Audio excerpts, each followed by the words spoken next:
Ngayong linggo sa programang Kapuso Mo Jessica Soho ay mapapanood natin ang mga residente ng Davao City. Buwis buhay ito na tinatawid ang mabangis na Tuganay River dahil sa kawalan ng madaraanang tulay.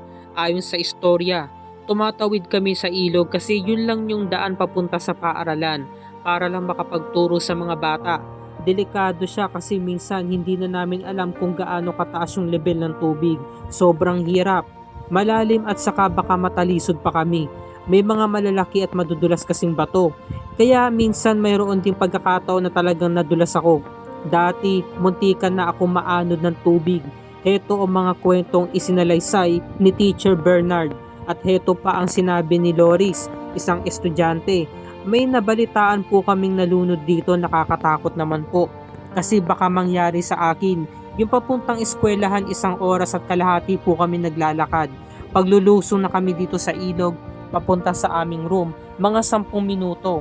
Minsan bubuhatin ko po mga kasama ko, pinapasan ko sa aking likuran. Mahirap naman po pero pinipilit kayanin. Sana may tuloy na dyan para hindi na mahirapan ng mga tao sa pagtawid.